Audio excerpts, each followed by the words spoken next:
கடவுள் என்கிற வார்த்தையை நம்ம கடவுள் என்கிற வார்த்தையே தப்பு, அது நம்பிக்கை என்பது தவறானது, அது ஒரு மூட நம்பிக்கை அப்படின்னு நம்ம நினைக்க ஆரம்பிச்சிட்டோம். ஏன்னா மூட நம்பிக்கைகளை வைத்து கொண்டவர்கள், மூட நம்பிக்கைகளை வைத்து பிழைப்பு நடத்துகிறவர்கள் கடவுள் என்கிற பெயரை தேடிக்கொண்டு சென்று விட்டார்கள். கடவுள் என்கிற பெயர் அறிவுபூர்வமான ஒரு அணுகுமுறைக்கு உட்பட்ட பெயர் தான். அது அறிவியலுக்கு உட்பட்ட பெயர் தான் கடவுள் என்கிற பெயர்.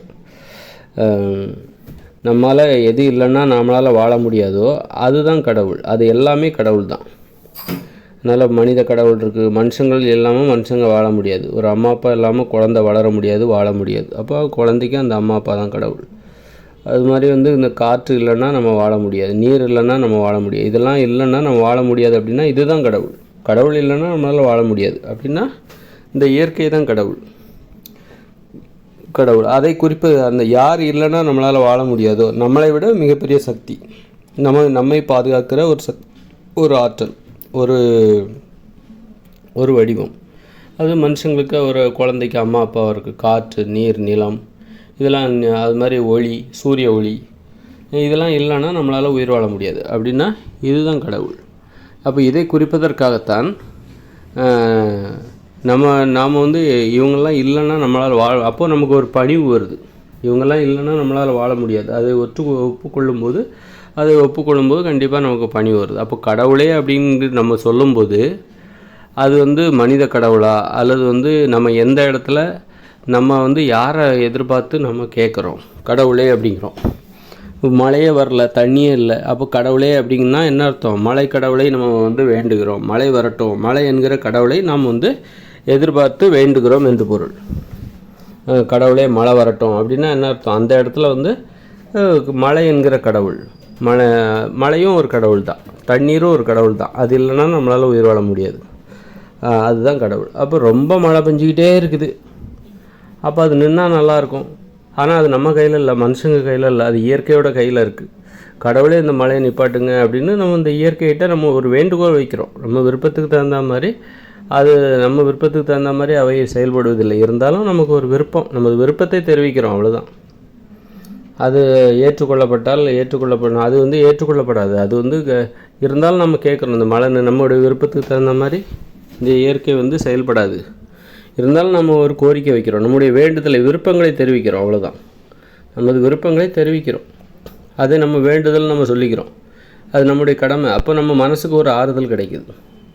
நமது விருப்பங்களை நம்ம வெளிப்படுத்தும் போது அது அப்போ நமக்கு இப்போ ரொம்ப வெயில் அடிக்குது, நமக்கு ஒரு மழை வந்தால் நல்லாயிருக்கும்.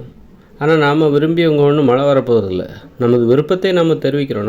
நம்மளுடைய ஆசை, அந்த இடத்துல நம்மளுடைய ஆசை அதுவாக இருக்கிறது. ஒரு மழை வந்தால் நல்லா இருக்குங்கிறது நம்முடைய ஆசையாக இருக்கிறது. அதனால் கடவுளே ஒரு மழை வரட்டும் அப்படிங்கிறோம். கடவுள்னால் என்ன? நம்மளை விட ஒரு மிகப்பெரிய ஆற்றல். அது இல்லைன்னா நம்மளால் உயிர் வாழ முடியாது. அது என்னது? இந்த இயற்கை, நீர், நிலம், காற்று. அது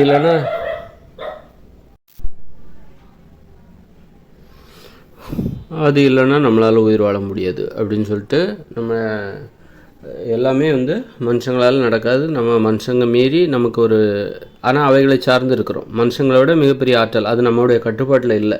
இயற்கை என்பது நிலம், நீர், காற்று, மழை, தண்ணீர், இதெல்லாம் நம்முடைய கட்டுப்பாட்டில் இல்லை. வெயில், சூரிய ஒளி, இதெல்லாம் நம்முடைய கட்டுப்பாட்டில் இல்லை. எப்போ புயல் வருது வராது அப்படிங்கிற. ஆனால் நம்ம நம்முடைய விருப்பங்களை நம்ம தெரிவிக்கிறோம். இது நம்முடைய கட்டுப்பாட்டில் இல்லை. ஆனால் இவைகளை சார்ந்து தான் நம்ம வாழ்ந்துருக்கோம். இந்த காற்று நமது கட்டுப்பாட்டில் இல்லை, தண்ணீர் நமது கட்டுப்பாட்டில் இல்லை, நமது விருப்பத்திற்கு தந்தாற்போன்று அவை செயல்படுவதில்லை. ஆனால் அவைகளை சார்ந்து தான் நமது வாழ்க்கை இருக்கிறது. அவைகள் இல்லை என்றால் நமது வாழ்க்கை இல்லை. இப்போ நம்முடைய அம்மா அப்பா அவங்க இல்லைன்னா நாம் இல்லை அப்படின்னா நம்முடைய விருப்பங்களை நம்ம அவங்ககிட்ட தெரிவிக்கிறோம். நீங்கள் என்ன அடிக்கிறீங்க, அல்ல திட்டுறீங்க, நேற்று ஏன் என்கிட்ட பேசவே இல்லை, நீங்கள் என்னை சரியாக பார்த்துக்க மாட்டேங்கிறீங்க அப்படின்னு சொல்லிட்டு நம்ம விருப்பங்களை அவங்களுக்கு தெரிவிக்கிறோம்.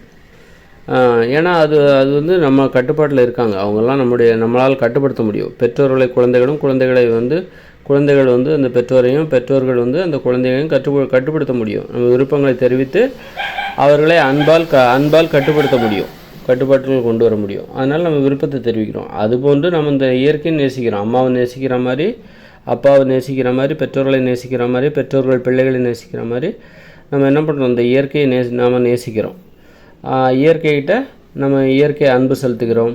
இயற்கை மீது நமக்கு ஒரு காதல் ஏற்படுகிறது, பாசம் ஏற்படுகிறது, பிணைப்பு ஏற்படுகிறது. நாம் இந்த மரங்களை நடுகிறோம், மரக்கன்றுகளை நடுகிறோம், தண்ணீர் ஊற்றுகிறோம், பெரிய மரங்களை மரங்களாக வளர்க்கிறோம், காடுகளை உருவாக்குகிறோம், இந்த இயற்கையை உருவாக்குகிறோம். அதனால் இயற்கையை ஒரு இயற்கையை தீர்மானிக்கிற சக்தியாக கூட நம்ம மாறுறோம்.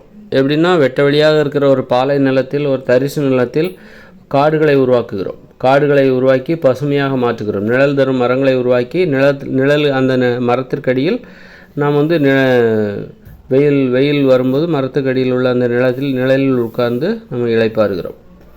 அந்த மாதிரி நம்ம அந்த இயற்கையே கட்டுப்படுத்தக்கூடிய திறன் கூட நம்மக்கிட்ட இருக்குது, ஓரளவுக்கு இருக்குது. ஆனால் முழுக்க இல்லை.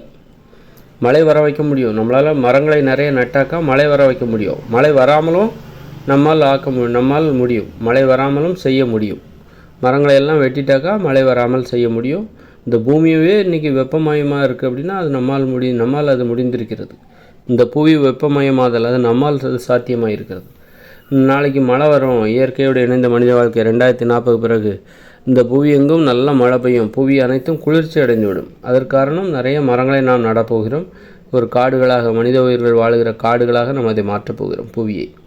அந்த அளவுக்கு புவியோட போக்கையே நம்ம புவியின் தன்மையே நம்ம மாற்றக்கூடிய திறன் இந்த மனித உயிர்களுக்கு இருக்குது. அதனால் இயற்கை ஒரு கடவுள் என்றால் இயற்கையும் ஓரளவுக்கு நம்மளால் கட்டுப்படுத்த முடியும். அதனால் நம்முடைய விருப்பங்களை நாம் சொல்வதற்கு நமக்கு ஒரு தகுதி இருக்கிறது. அந்த அளவுக்கு நமக்கு தகுதி இருக்குது. நமது விருப்பங்களை இயற்கைக்கு சொல்கிறது, இயற்கை என்னும் கடவுளுக்கு சொல்வதில், வேண்டுகோள் வைப்பதில் நமக்கு ஒரு தகுதி இருக்கிறது அப்படின்னு நம்ம சொல்லலாம். அந்த அளவுக்கு கடவுள் அப்படிங்கிற நம்பிக்கைங்கிறது ஒரு பயத்தை அடிப்படையாக கொண்டது, ஒரு பாதுகாப்பை அடிப்படையாக கொண்டது. நம்மை மீறி ஒரு ஆற்றல் இருக்கிறது, நிலம், நீர், காற்று, அது நம்மை மீறிய ஒரு சக்தி. அது அந்த மாதிரி அப்போ நமக்கு ஒரு பயம் வருது, இயற்கையை பற்றின பயம். சில சமயங்களில் நாம் சரியாக இருந்தால் மட்டும் போதாது, சூழ்நிலையும் நமக்கு தகுந்த மாதிரி ஒத்துழைக்கணும். நல்ல விஷயங்கள் நடப்பதற்கு, நம்மை பாதுகாப்பதற்கு சூழ்நிலையும் ஒத்து போகணும். நாம் மட்டும் சரியாக இருந்துட்டால் நமக்கு பாதுகாப்பு கிடைத்துவிடும் என்று சொல்லிவிட முடியாது. நீங்கள் சாலையின் ஓரமாக நடந்து சென்றாலும் உங்கள் மீது எதிரே வருகிற வாகனம் மோதிவிட்டு செல்லலாம்.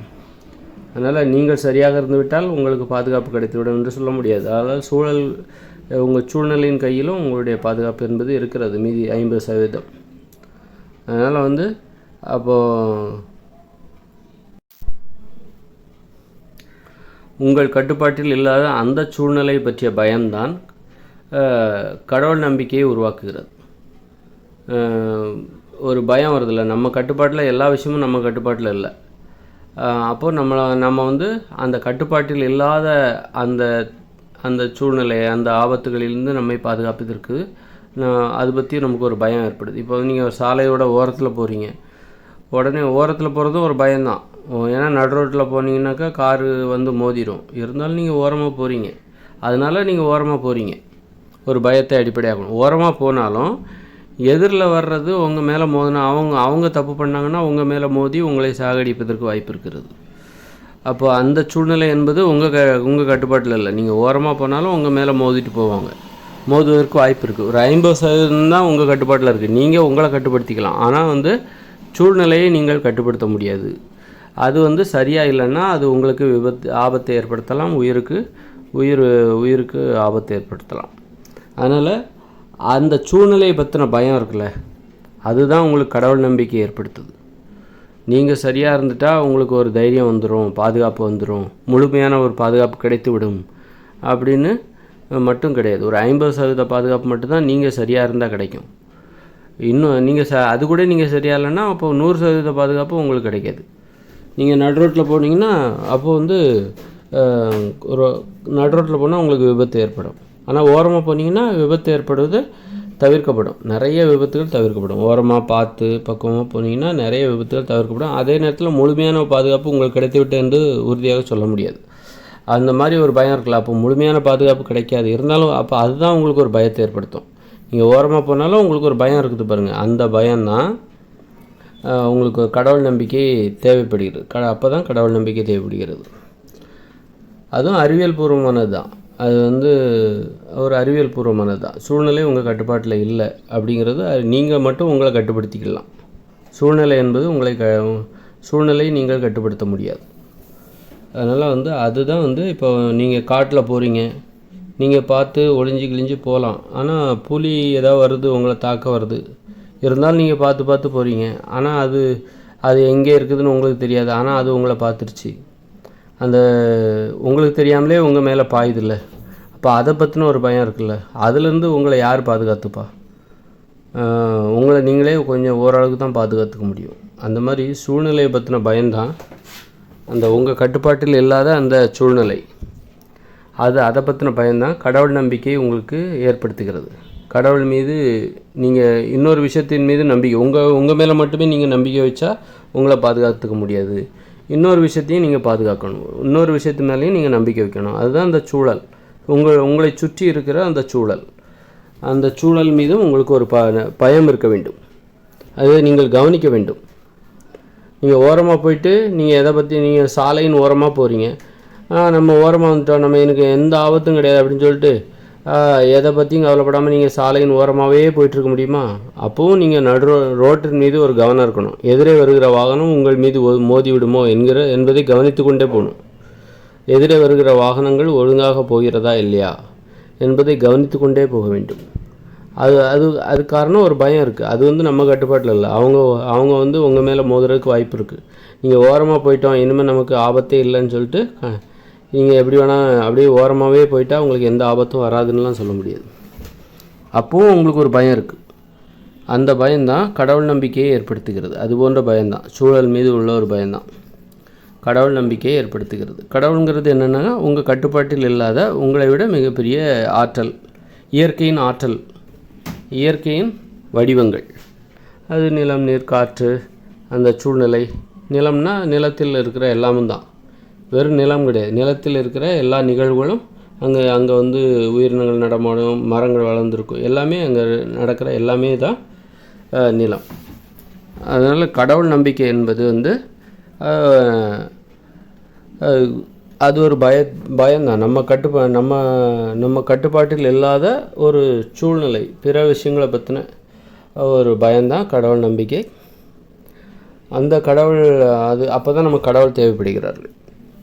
இதில் என்னன்னாக்கா, கடவுள் என்கிற பெயரை வந்து அது வந்து இயற்கையானது, அறிவியல் பூர்வமானது.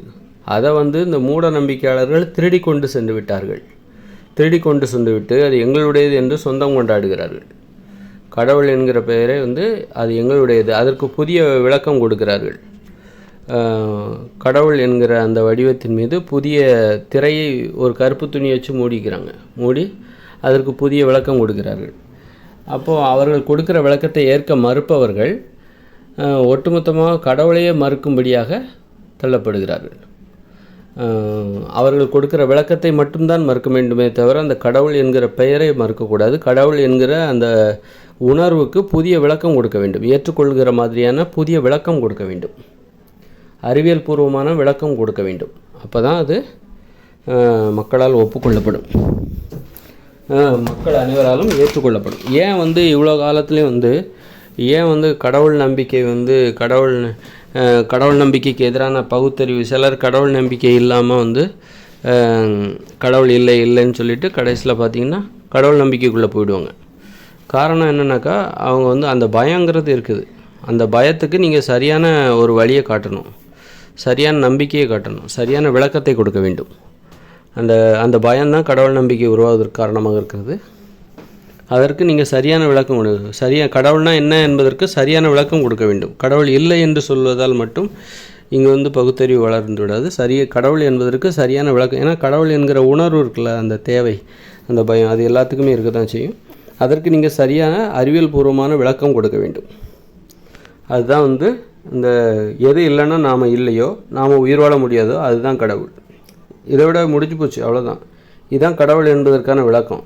எவையெல்லாம் இல்லை என்றால் நாம் உயிர் வாழ முடியாதோ அவை அனைத்துமே கடவுள் அப்படின்னு நம்ம அதுக்கு ஒரு விளக்கம் கொடுக்க வேண்டும்.